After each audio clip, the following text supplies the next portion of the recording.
There, now it works. That's better. Hi, I'm Amy Miller, and I am a literacy coach in Grand Haven for Grand Haven Area Public Schools. Amy, A-M-Y, Miller, M-I-L-L-E-R. You know, if we didn't ask everybody that question, we would assume Miller was M-I-L-L-E-R, and it would be an M-Y-L-L-I-E-R. For you be Amy, A-M-I-E. Yeah. Yes. The French spelling. Yes. So, you'll be looking at Oh, Jennifer. okay. And you just tell us when we can start. Yeah, because then you can edit that part out, right? Right. Because you don't want to hear me talk. Whoever the editor is can, yes. Well, and maybe you'll get to do a little bit of it. 'cause You can you're just so like hold good. up your finger, and then I'll know to pause. You can ask me the Okay. question. That's what I'll do. Okay. So you're going to tell us the story about the purchase plan and how you began once you knew that it was in here, right? All right. Okay. So it was so exciting when we heard that we had $1,000 per classroom to build up our classroom libraries. We wanted to run right out and buy some books, but instead we formed a committee. We wanted to be very purposeful and really think through the purchase. We really wanted to make sure that each library had, we had the same basic library for every grade level, and we didn't have the have-nots and the haves. So we formed a committee where we had the different buildings represented, the different grade levels, and different years of teachers, some new teachers, some in the middle of their career, and some at the end. And we talked about what do we need to do in order to make the decision for purchase. And we decided to ask teachers to inventory their libraries, which may seem daunting, but the caveat is just inventory what the district has purchased for you. All of the books that you've purchased yourself, we fully expect that you will take those with you if you move to a different grade level or a different classroom. We just want to make sure there are books that stay in the classroom. So of district purchases, what do you have? And we looked at nonfiction and fiction. We also looked at, of those books, what text level do you have represented in your library? So we went back to our buildings and we invited teachers to do that. And we said, whatever we have to do to support you to be able to get that done, we will do that. Some buildings brainstormed different ways that they might handle that. Some did a SWAT team where a whole group would go in before, after school, or on the weekend and inventory the books. Some teachers decided they'll just do a little bit every day. Some were able to have their students help because the students really wanted to get involved. And when they did that, they discovered books they hadn't known were in the library. Teachers discovered books that they didn't know were in their library. So it was a great process.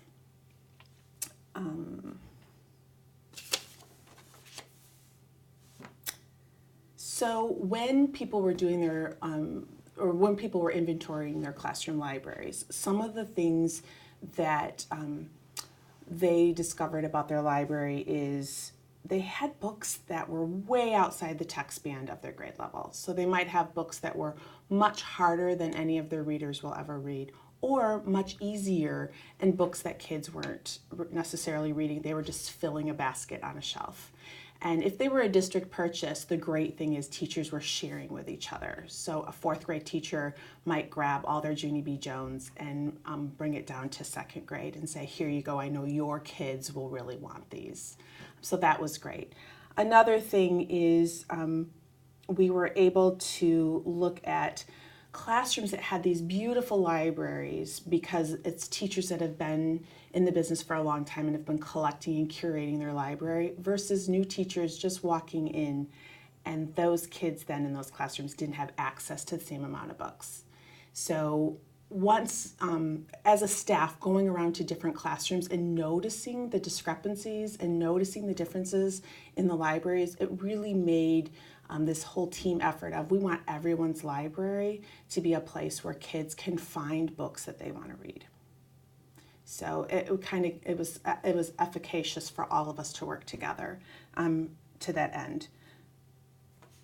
So we started with stamping books. We wanted to stamp books. Could I stop you Yeah. for a second? When you started your sentence there, Yeah. you were looking down at your notes. Okay, all right. So if you could, I'm going to stop here real quick. Just to, Now, three different sections, that's good.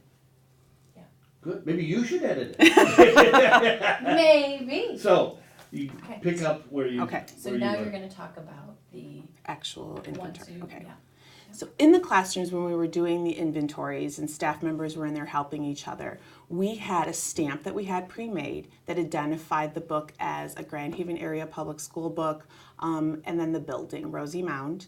We also labeled it Teacher A, B, or C, depending on how many sections there were at that grade level. And then we also had a stamp for the reading level.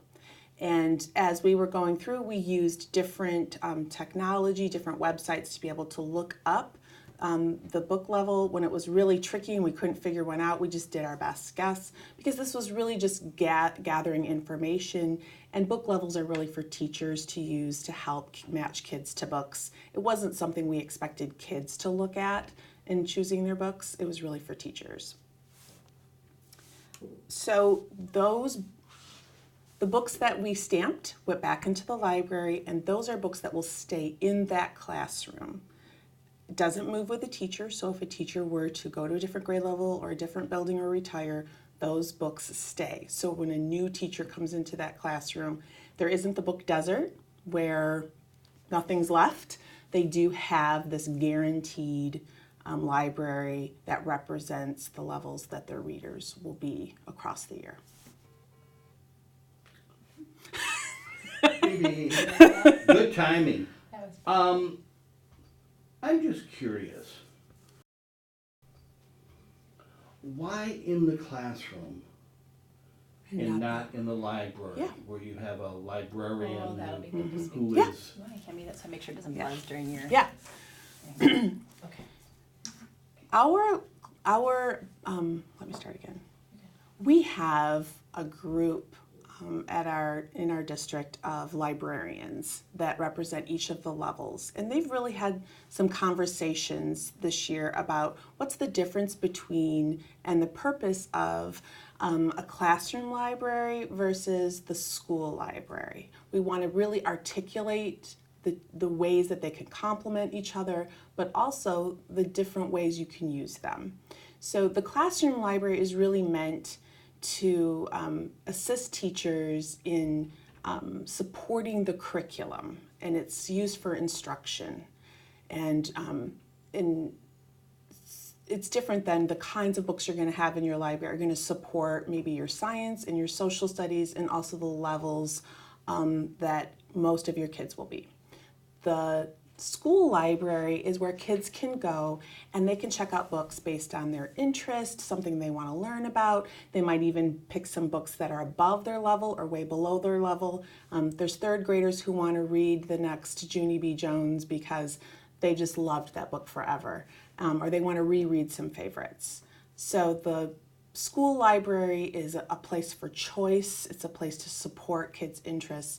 And the classroom library, we want to provide interesting things, but it supports learning.